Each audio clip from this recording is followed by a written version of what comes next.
that collectively, we're almost all in this protection mode of not wanting to deal with the reality of what's coming. And that there was sort of this deep sense of relief of people of like, you know what? Thank you. Like, I finally looked into it. I'm done protecting myself from it. I'm now part of this reality. Welcome to Point of Relation with Thomas Hübl, a podcast that illuminates the path to collective healing at the intersection of science and mysticism. In his conversations with visionaries, innovators, artists, and healers, Thomas invites guests into a relational experience that allows inspiration and innovation to emerge. This is the Point of Relation.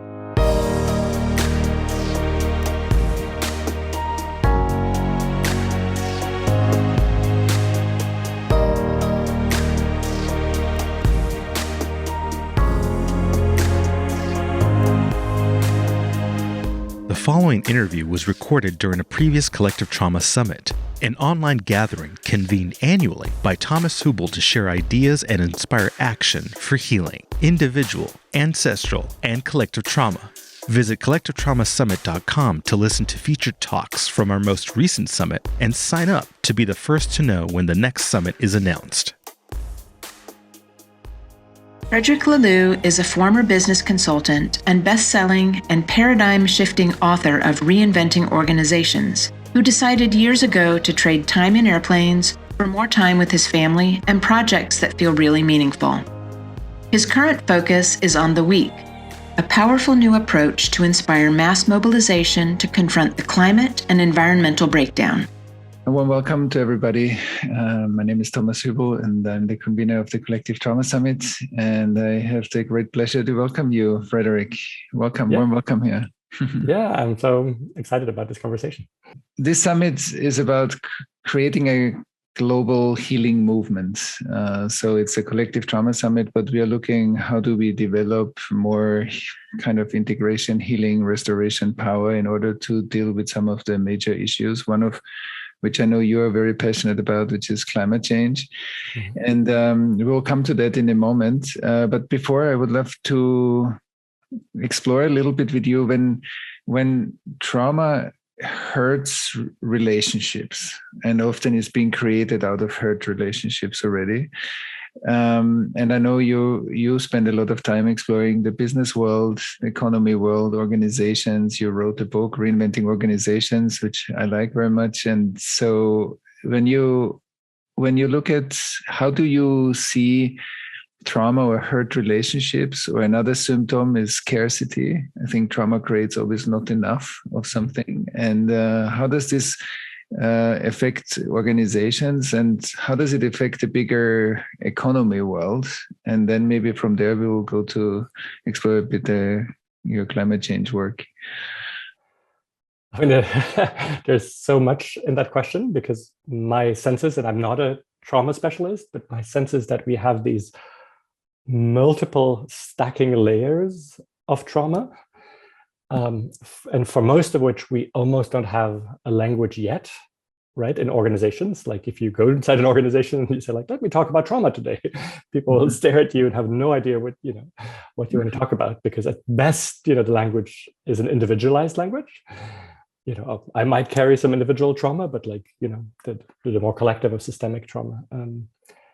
And so the way I think about it is that you have sort of organizational trauma that is sort of event related, right?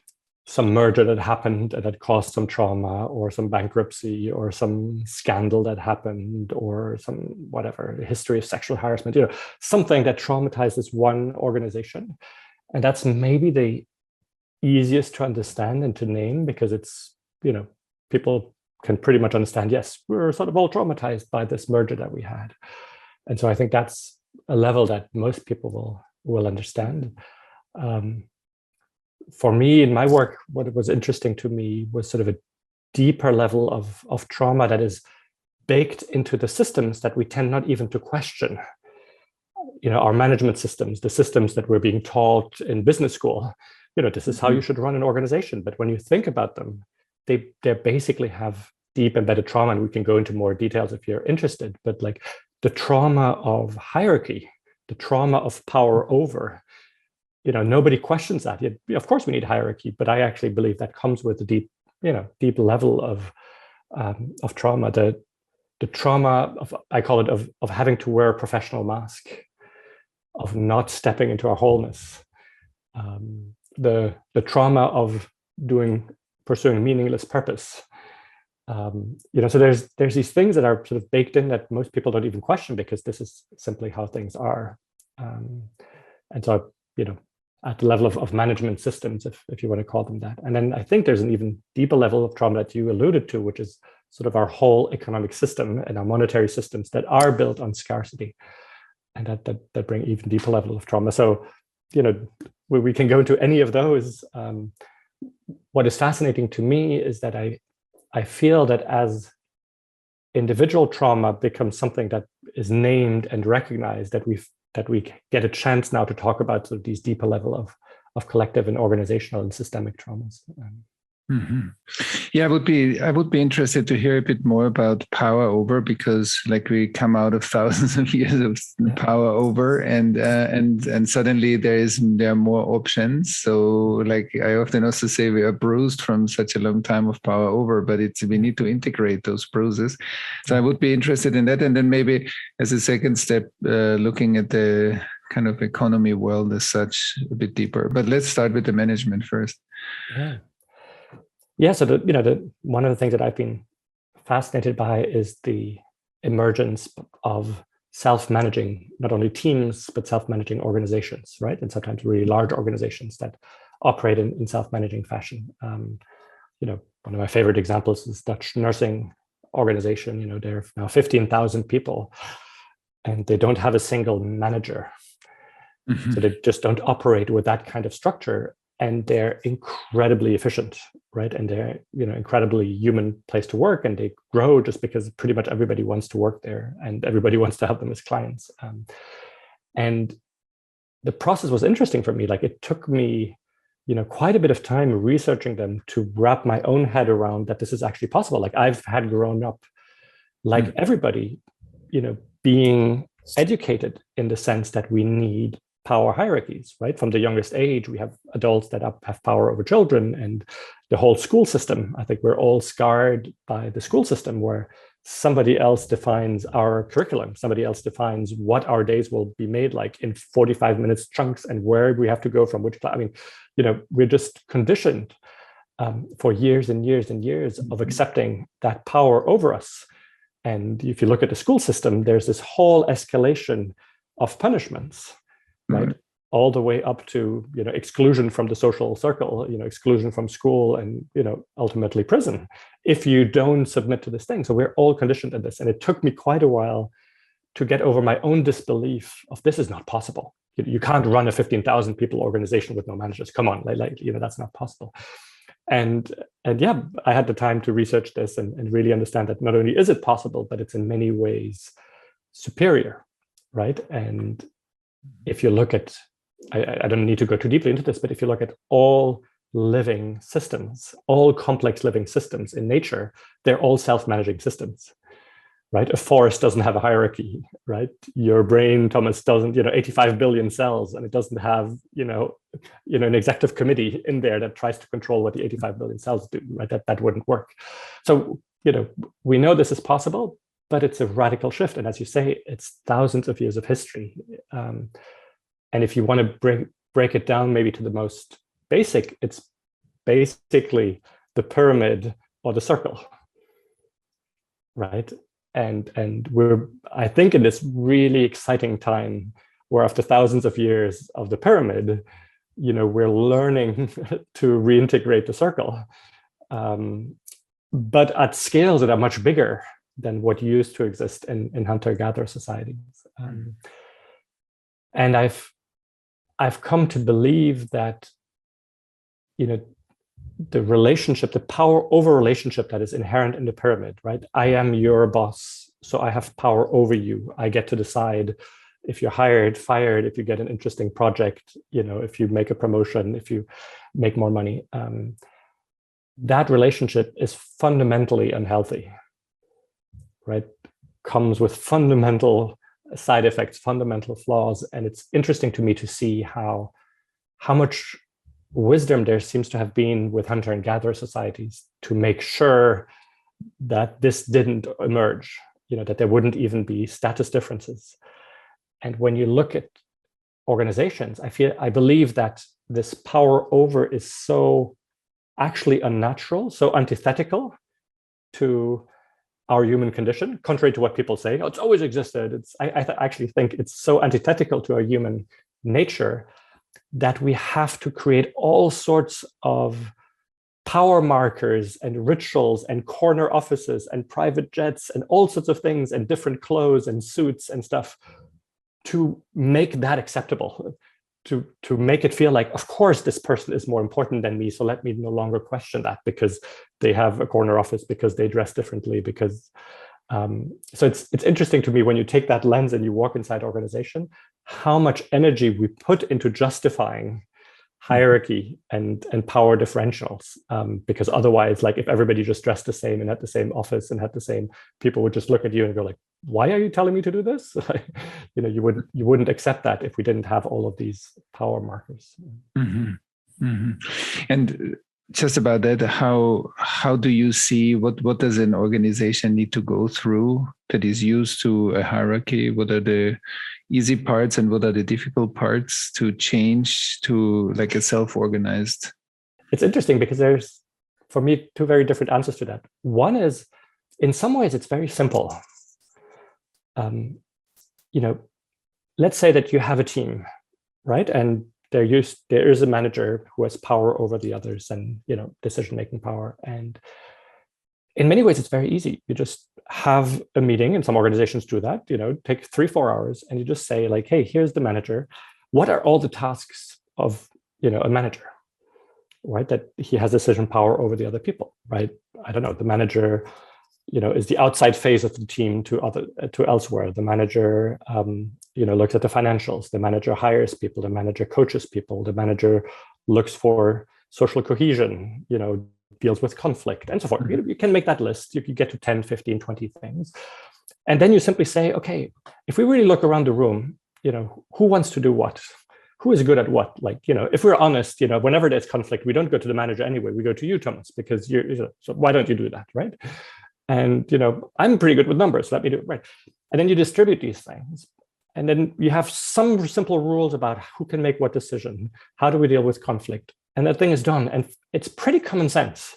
If you bring it that way, most people go like, yeah, makes sense. I mean, Thomas is anyway better at this. I'm better at this. So let's just do it that way. So there's this very low drama, very much common sense way of going about things when you go in practice. But as soon as you talk about things from a theoretical perspective and you say, we'll go towards self-management, you'll get this reaction in all organizations, like, what? This is not possible. This is, because then you go to sort of the mental representations that people have. And then people go like, wow, this is not possible. And so if you go to that level, my understanding is that you actually need to go quite deep and get people to surface the deepest assumptions that they hold about how humans function, how we relate, what the nature of work is. And in the book, I talk about some organizations that transition from being traditional organizations to self-managing organizations. And they always had some processes where they got everybody in a room and said, if we look at how we operate today, what does it say about our view of human nature? Mm-hmm. And typically pretty ugly things come out, right? It says like, people can't be trusted, right? You have to, lock the storeroom because otherwise people will steal. People are basically thieves if you don't watch them, right? People don't want to work. They want to do the least amount of work. So you have to have somebody looking over their shoulder because otherwise, so people are lazy, right? And then you have all sorts of typically class markers, right? Like if you're not an engineer, you can't really understand these things. And so, suddenly all of these ugly assumptions come out. And then when you put them on a wall, I know of an organization in France who often does this. They have a room of 150, 200, 400 people in a room. right, talking about these things. And the way they do it is, first you have a one-on-one because that feels safe to say. Then you say it around a table, and then you have a microphone, and then some people dare to say it, and then you write this on a big wall.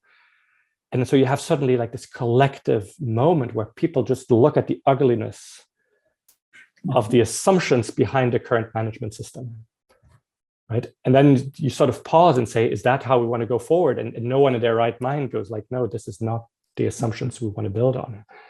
And so what would be a different set of assumptions, right? And then you can write sort of a different set of assumptions. And now if we take that seriously, what would be the management practices, right?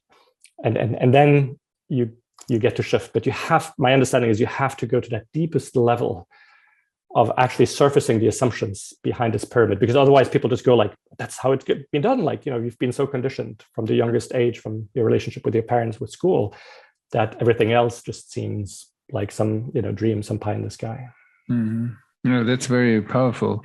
And it also shows how much of these assumptions are basically based on some sort of power over trauma or power abuse and for such a long time. So I think it's right what you said. You need to go very deep to unearth these assumptions. I have the same thing about the school system, right?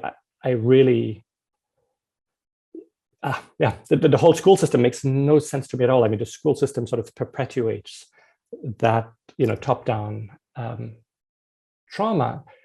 But when you talk with most parents about it, when I try to talk with most parents about it, they become very defensive. Mm-hmm. And I talk about these alternative schools and how amazingly they work. And, but even if you show the evidence, people go like, no, that can't be possible. And at first I thought it was only because parents are rightly scared in sort of the scarcity economy of like, oh, if I take that risk for my child, will my child be left behind? Will my child not go to university? Will my child, not make it in life? I thought that it was, but then when I really dig deeper, it wasn't that.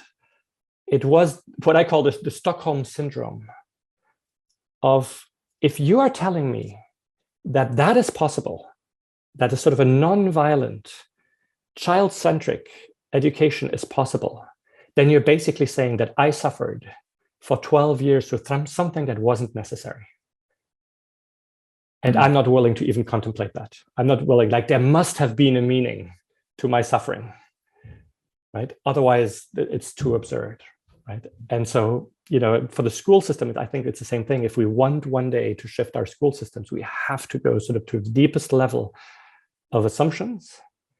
And I think we have to work on our inherited trauma. We have to cry out everything that we've suffered in the school system, because otherwise we will keep defending something, because we can't just accept that we've been suffering and going to something this absurd that had no meaning or no sense. Mm-hmm. No, that's very powerful what you're saying, and very true. Like how strongly we perpetuate it. And so when you look at now at the economy system at large, because I think this links us also slowly to climate change, another passion of yours. How do you look at where the symptoms of trauma, scarcity, disrelatedness to nature, there's like a huge field here where we see symptoms. Maybe you can speak from your own experience, how you see them.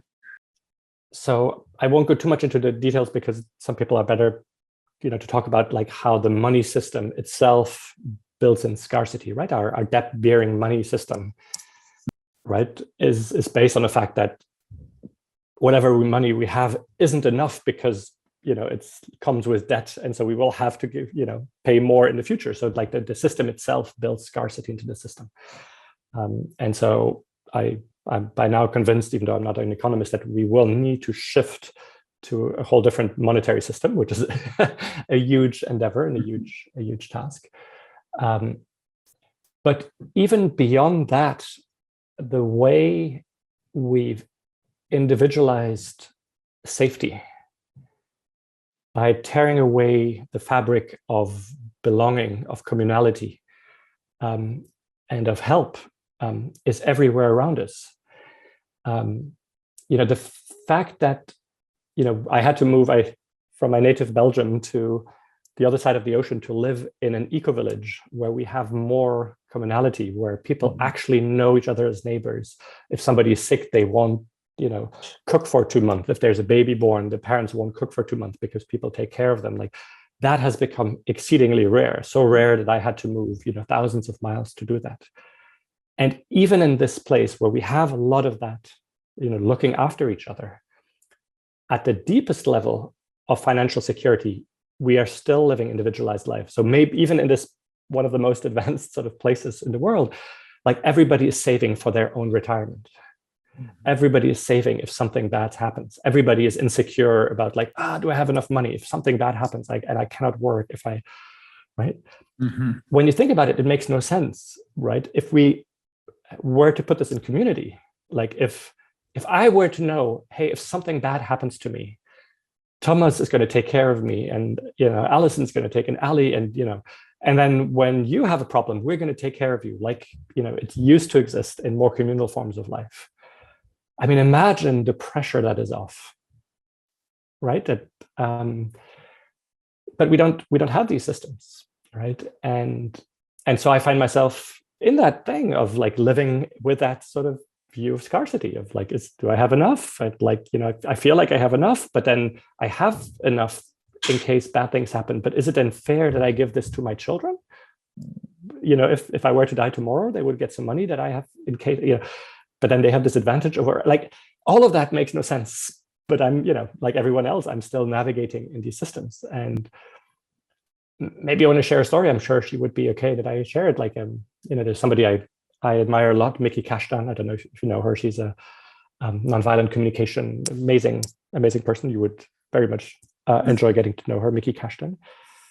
And she's one of the persons I find most impressive because she is able to be really uncomfortable to live in integrity with the world that she wants to see. And so Miki has made this decision, which I understand and don't have the courage to do for myself, which is to say, I will have no savings because I don't believe in a world of individual savings. I believe in a world of, communal taking care of each other. And so she says, if I'm becoming too old and I don't have the means to sustain myself, and if there's no community that rallies around me because they feel that I'm worth living, then I will take my life, and it will be the end of my life, because that's wow, that's a statement of like the world that we want to live in. And so that's the deepest level of scarcity that's built into our economic and cultural system of we all are individuals, fending for ourselves, and ultimately we're all alone in providing our own security. What a sad world to live in. Yeah, and as you said, that the communal aspect, that the hyper individualization of our world is a big symptom, I believe, of collective trauma, that we are so fragmented and separate, and what it needs to create that communal sense again. I think that's a powerful question. And so when we link what we said so far to climate change, like when maybe let's speak a little bit, not why, because it's obvious why we need to be passionate about doing something right now, but how did you, because you were very passionate about reinventing organizations for some time, and then your focus, switched to a certain degree. Yeah. And tell me a little bit about that switch, how it came about in your life. Yeah. And then maybe we talk a bit about the root causes of climate change and what we can do as a collective. Yeah, is the shift for me happened 4 years ago. We had friends visiting us in our eco-village, and they were same age as ours and had 2 children the same age as ours. And they had the courage to really look at what's happening with the climate, but more broadly, sort of the environmental breakdown that is happening. And we were just so impressed by their willingness to look and to be uncomfortable. And then out of that uncomfort, to come out of it, roll up their sleeves and decide like, that's what they wanted to dedicate, the next chapter of their lives to. And it made my wife and me realize that part of us was still not in denial, but in protection mode. Even though we had moved from Belgium to this eco-village and we did all of the good things that you can do, if you, composting and buying secondhand and having a very insulated house and all of those things, that we were still sort of in protection mode. That every time we would read an article about climate change, about biodiversity loss, etc., I would read the first few lines and then go like, not sure I want to deal with this. And so after these friends had left, we looked at each other and said, you know what?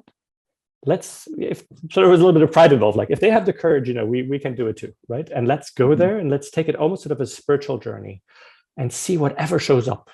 What will show up? Sadness, anger, shock. Well, just be really curious, and it sent us into sort of a grief journey. Sort of, we describe it sort of as a U-shaped journey. And lots of sadness, lots of shock, lots of, but then we also came out of it on the other side with just absolute clarity that this was something meaningful that we wanted to work on, and so we closed the chapters on our previous lives. My wife had just written a beautiful book about grief and perinatal loss, and so that's how we went on to create this project that we just launched called The Week, which is basically helping people go through that same process, because we became fascinated about like how come that we face this climate abyss and that we don't have a mass mobilization for it. How come that it's just maybe 1% of the population that is in arms about it, and everybody else is in protection mode like we were, right? And if you look a little bit into social science, it's not very difficult to understand. Like the dominant playbook that we use, which is give people the facts and then they will wake up and act, isn't working, right? It hasn't worked against AIDS, against smoking, against teen pregnancy, against obesity. And it's not working against the climate. And yet that's sort of the model that we keep using. Like we hope that one, more report from the United Nations or from, some scientists will finally wake people up. And we know that it's actually counterproductive. Most people go into like, I don't want to hear about it, right? So we have to create deeper spaces where it feels safe to engage with this, right? And where people can go through their own U-shaped journey. And so we created this program. It's called The Week. It's not a topic here, but if people are interested, they can check it out, theweek.oo. And it's basically, you get together with a group of friends, a family of colleagues, and you get together 3 times during a week. And every time you watch this 1-hour film that we've carefully scripted to help you go through that and then you have group conversations to process it. And people are just deeply, deeply touched because it's like finally a space where they can go and talk about this. And to your question about trauma, one of the things that was most surprising for us when we started working with The Week is the reaction people have at the end of the first night. So the first night you go down, we share everything that you've been trying to avoid. It's pretty brutal, often there's tears, but we create this container where it's safe with your friends, your family, your colleagues to go there and process it. And almost systematically at the end of this first episode, when we were listening in to learn, how people were receiving this, they told us, this was brutal. Thank you so much. And at first I was like, nobody ever told me like, this is brutal. Thank you so much, right? Like that made like these two things don't go together, right? And what I understood was that collectively, we're almost all in this protection mode of not wanting to deal with, the reality of what's coming. And that there was sort of this deep sense of relief of people of like, you know what? Thank you. Like I finally looked into it and, I'm done protecting myself from it. Like I'm now part of this reality. And so I have a 12-year-old, and I see it with him, just I don't know if trauma is the right word, but, this trauma of witnessing the destruction that is happening. And I think more deeply than that, what I see through him is witnessing the unique destructiveness of human beings, like being part of a species that is bringing about that destructiveness. There's a part that I sense with him that I've sensed in myself of like, you know what? Stop the train. I want to get out. Like, I'm not sure I want to be, I want to be part of this, right? And so being part of sort of a uniquely destructive species is something very, very difficult to deal with. And for most of us, we have no spaces where we can go with this. And so The Week is trying to create that space that is in many ways very trauma informed, of like, hey, we need sort of a collective space to look at it. We need to have the courage to acknowledge things, and then, to surface them, simply look at them. And then, that's where we can start to process them, and then reconnect with our own choice and our own power.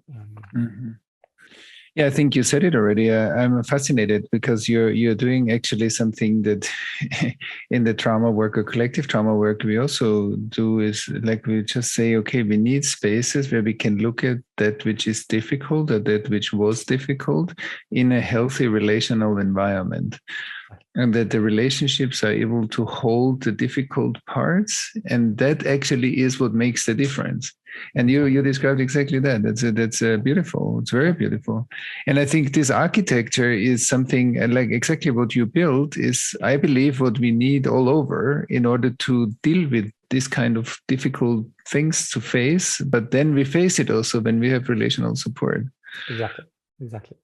Yeah, some people have told us like, oh, couldn't we create like the week for racism here in the US where I live, where we could sort of through the same similar journey. And I think we could adapt that architecture, as you say, to quite some things. And what I found remarkable, I mean, it's really early days. We just launched, but we had like something like 20,000 people, register, and so it's starting to take off. And what's fascinating is you don't have a trained facilitator in the room, right? That was sort of our crazy bet, is that we can provide something this profound by having the films that, bring out all of the things. And then, simply giving people some instructions about how to hold a circle. So there's, after the films, you stretch for a minute, you go pee, you get some water, and then there's a little video that sets up the group conversation, sets up some very simple ground rules of, speaking in turns, no interrupting, having somebody to be a guardian that, if somebody does interrupt, to gently stop them, and right. And so there's a very simple architecture, and then we simply, give them one question that everyone speaks to, and it seems to work powerfully. And for me, that was sort of really this big bet, is that we can do something that is really quite powerful without necessarily the need of a trained facilitator. A, because it doesn't scale very well, but also B, because a lot of people, groups of friends or family, wouldn't necessarily welcome a stranger into their home to facilitate that for them. So. And you do it mainly with families and friends, people that know each other already? Yeah, so the idea is that it's people who know each other, but it's also colleagues, it's also people in church groups. So especially in the workplace, it seems to take off quite quickly, and it's deep conversations inside sort of the places that bring a lot of that destructiveness out, right? And we don't pull any punches. The way we've written it, we've been careful not to be polarizing, so that people wouldn't have an excuse to not engage with it. So we don't talk about whatever capitalism bad, but we just show the systems in their absurdity and their ugliness. And so people then, even inside organizations, go like, yeah, but all of that ugliness, that's basically what we're doing, right? And so it brings about these deeper conversations. Yeah, it's beautiful because you actually don't polarize the content, because you also create a witnessing space. You make a space where we become the witnesses of what's actually our process that we are in right now. Yeah. That's really beautiful. Also, the simplicity, I think, really makes it work well. As you described, yeah. And the other thing is that we go at it from a sort of a peer perspective. Like, we are just trying to figure it out just like everybody else. So we don't come with an expert perspective. So as you say, in witnessing, we see this. What do you see, right? And in episode 3, so when you come up episode 3, it's people tend to leave with full of energy, full of because we tell. Like, we don't know what you can do about this. Like, there's tons of things you could do. We show them tons of examples of people who've decided, who've gone through their own grief journey, but come out of it on the other side, never wanting to go back, because they found clarity about what's important, because they're working on stuff that's meaningful. They've met interesting people. And so we basically show them look, you could be like them, there's so many things you could do. And we don't know what you could do. So there's no shoulds, but only what are you good at? What would be meaningful in your life? What do you feel called to do? And our sense is, when you bring that, then people don't feel like you talk down to them, because who would I be anyway to tell them what to do, right? But just like, hey, I'm figuring it out, and for me, my contribution is this because that's what I like. For you, it might be that, right? And so that sort of peer-based aspect of like, this is a collective adventure. I very much believe this, like the next 10, 20, 30 years are going to be this huge collective adventure as systems start to break down and we have a chance to build up other systems. And so, if there's such a collective adventure, who wants to stay on the sideline? Like, it's way more fun to be part of this adventure, right? And then it's for each of us to figure out what our place is in there. Mm-hmm. Yeah, you're also giving a powerful example of speaking to the citizen responsibility of a mature human being, like that how we engage, and you create the space and environment for engagement. I think that's a beautiful. I think creating spaces for alchemical spaces or transformational spaces and creating ecosystems. And then, as you said, everybody needs to find out by themselves what they need to do. They are creative by themselves. Yeah. And by the way, I just looked at the numbers recently. So people, we invite people to fill out a survey at the end so that we learn how the experience was for them. And more than 50% of the groups decide to meet again at least one more time, if not more. Spontaneously. It's not part of our sort of suggestion of our architecture. And our thing is you meet 3 times during a week. But more than 50% of the groups feel spontaneously like, we come out of it like, let's meet again because we need each other. Mm-hmm. To figure out what we want to do. Like, they sense like if we don't meet again, there's a risk that life, normal life just takes over. But I want to be part of this, right? And so let's hold each other accountable. Let's keep meeting in that space. And the number of messages we've received where people say, like last week, we received one example of this was a message where people said, we've been friends for 25 years. Like we thought that we were going deep, but this has brought our friendship to a whole new level because, here you have the space where you cry together, where you laugh together, where you talk about the deepest questions about like, what's mine to do? Like, I imagine that my children will face real suffering. What should we do? Right. So it's, it's just almost an honor to be able to, to create these spaces. Yeah, the genius thing is that people know each other. I think that makes it much easier for the relationships to be strong enough to hold the intensity of what people experience. I think that's a really good move to do it with people that already have a relational base and not just strangers that just come together in a group. That's very powerful.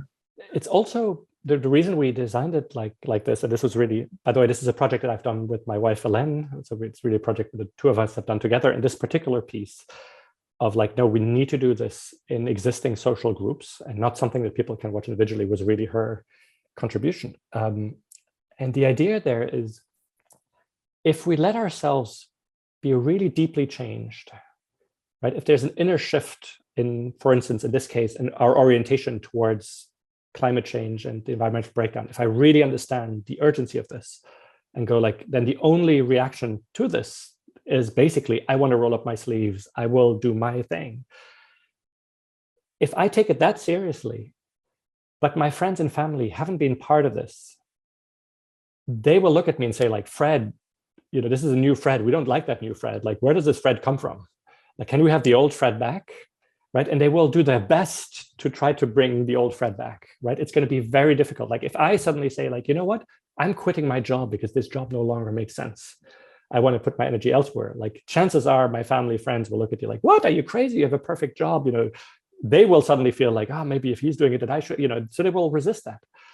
So, but if our family, friends, or colleagues go through the same thing together, then we're sort of changing together. Right. And it makes everything so much easier. So there's this, one of the reasons we need to do this in groups rather as individuals, because otherwise I come out of it and I feel like, but no one else understands. And I try to talk about it and they don't get it. And so like our need for belonging is so big that chances are the most secure thing I will do is like, let me just go back to the old self, even though my cognitive dissonance is now even bigger. Mm-hmm. But I just need to keep belonging to the, to the group I belong to. Yeah, no, it's beautiful because you actually created an ecosystem that creates an ecosystem and not just a singular transformation. It's very beautiful. It's like it creates ecosystems that then support each other, like supportive of each other. And so that's really beautiful. And just to talk about that, and they really create like the number of people who've told us, like, I've seen it in my workplace, and then like, I immediately created a group because my wife needed to see this. Because otherwise my wife doesn't understand where I've, or my husband doesn't understand, or the opposite. Like, I've done it at home and now I bring it into the workplace, or I bring it into my church group, because otherwise suddenly people don't understand this important thing that I'm starting to live into. Yeah, that's beautiful. I'm really fascinated. I think it's a really fantastic idea what you're doing.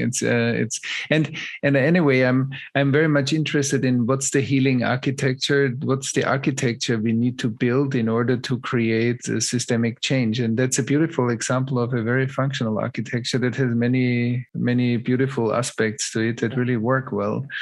So that's And as you know, like, in many ways, we didn't invent anything. Like, these processes, have been around, these rituals and these spaces have been around forever. Like, even if you look in the environmental space, Joanna Macy's work that reconnects, basically has people go through something similar. I think the particularity of what we've been doing is that we've brought it to a context with people who aren't yet used to these kind of places. Like, if you look at the work that reconnects Joanna Macy, which is a beautiful work, but is already talking about like listening to the cries of the earth and like stuff that you take your average bank employee and they do right, like so our goal was really to go beyond the small percentage of people who are either already convinced around climate or who are already familiar with these deep spaces. Right. And so bring it in a way that is not threatening to people who've never actually experienced any of these, deeper spaces. No, yeah, it's fascinating. It's beautiful. So I'm happy you're doing that. That's amazing. And when you just one more question, I would love to expand a bit. So looking at the wider systemic aspect of climate change, how do you think? I mean, that's definitely one contribution to it. When you see the systemic change we need, how do you look at that at the moment globally? Yeah. I mean, one of the lenses that I use to look at things is sort of this, integral perspective, sort of Ken Wilber's work, or, and so I very much believe that there's not one single approach, but it's sort of this whole constellation of approaches, right? And so you can look at climate change as a purely technical issue. It's just CO2, and we just need to solve CO2, right? And there's some truth to that, right? One part of the problem is CO2, and we indeed need to very quickly decarbonize. But of course, in my perspective, that's way too reductionistic, right? And so you can then look at all sorts of, all the way up to this is fundamentally a spiritual crisis, or maybe even bigger, just not any spiritual crisis, but sort of a rite of passage for humanity as a whole, right? Maybe growing out of sort of, one stage of humanity, adolescence, to some other, more mature stage, right? And all of these, I think, are valid. And we need people working at all of these. Now, I personally find that the emphasis is too much on the technical aspect of things, right? In Ken Wilber or Spiral Dynamics, you would look at like sort of this orange technical aspect where we just calculate CO2, and even though it's important. And so I'm more interested in sort of these broader definitions, and like, Charles Eisenstein has written sort of beautifully about, how, this is way too reductionistic, and how at a more deeper level, I think this is a crisis of disconnection, right? Of, all of the the fundamental disconnections of our human nature, fundamental disconnections of us versus nature, not seeing ourselves embedded as part of nature. And so no longer, hearing the cries of nature, right? Obviously, if you were to see a tree as a real living being, you wouldn't deal with forests in the way we deal with them. Right? I'm fascinated by just, for instance, in indigenous languages, you probably know this, Thomas, right? Like how they have different pronouns, right? In French, for instance, we have le, la, the feminine, masculine. Why we have those, it doesn't make particular sense. Why would the chair or the table, one be feminine, the other masculine? It's not very obvious to me, but there's like places where you have pronouns, for living things, right? And so we have the same pronoun as trees, as meadows, as rivers. Like suddenly it's not an it, a tree, an it, you can cut it because it's an it. But if the tree were a he or she, right, it would suddenly change our relationship, right? So I think at some deepest level, that's where, our crisis is coming from. And so I feel that we need answers at all of these levels, going from the purely technical to fundamental change in worldview. Yeah, I very much agree. And also, I find it interesting that, like, when we go through the forest and then we ask where is nature, many people would say, "Oh, it's around me." Versus, I'm also nature. Like, I'm like the rabbit in the forest. And so I think that kind of dualism between humans and nature, like the perceived dualism, is, I think, an important and interesting quality to examine. And coming with that, and the flip side I see a lot in the environmental movement is then to perpetuate that dualism in another form, which is the problems is us, it's humans. Exactly. Right? If only humans didn't exist, then nature, then the world would be good. And it's sort of perpetuating that dualism of seeing us outside of it. My 12-year-old son just fell in love with this Native American woman, Lila June Johnston. If people want to look her up, Lila June Johnston, because she has this thing of like, can we see ourselves as a keystone species? That can heal and that the world actually needs as part of, its broader unfolding, right? Just like you have other keystone species that are, the wolves and the whales, and, that in their ecosystems, are a fundamental part. And if you were to take the wolf out or the whale out, the systems would collapse and wouldn't be the same. And, can we see ourselves as playing that part and being, part of the healing of the planet? And I just noticed how for my 12-year-old son, there was such a relief with this thing that he had already integrated that we are the bad species, that in many ways, the world would be better off without us and without him. Exactly. I think you spoke to something very fundamental and very powerful, like how we internalize this. And then that even makes us turn away more from the climate change issue than turn towards it. I think that's a big barrier that you mentioned now. Right. So maybe I see our time. Maybe if there is something like a bit of a summary of what you think is important for this time for our listeners, anything that you think of or anything that you didn't share that you would love to share with us. For me right now, I don't know why this is so present, but for me, the notion of adventure is really at the heart of what I'm thinking about living through. There's so much dread. If you look at what's happening, you look at, but through that, there is so much healing that is possible, right? And again, I'm convinced that the next 10, 20, 30 years will be this massive adventure, whether it's bad, whether it's collapse, or whether it's, reinvention.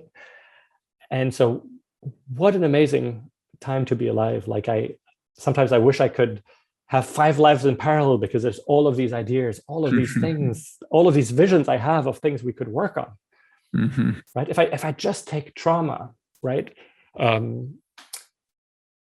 Like the fact that we've now named these things, like, I don't know if it's the same in Europe. In the US here, they talk a lot about ACEs, adverse childhood experiences, right? And so there's like sort of 10 markers. They're imperfect, but like you can quickly count like how many of these 10s, trauma-inducing, events did I have in my childhood, and I just go like, wow, we could have this collective vision of within 2 generations, could we go, we have sort of net zero, for emissions, for climate. Like, could we imagine a goal of within 2 generations, we have net zero trauma? Right? That's right.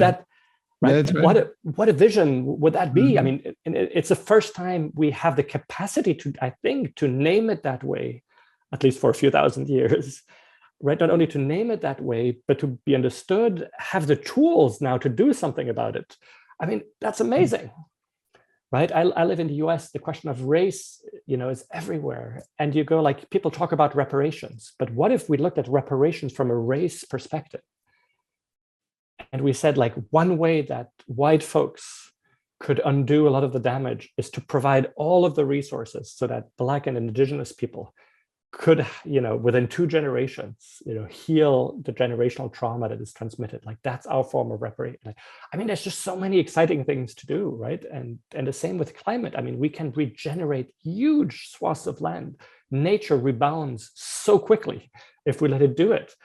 There's visions for, like, regenerating half of the Earth's surface. I mean, regenerating. I mean, it's amazing, right?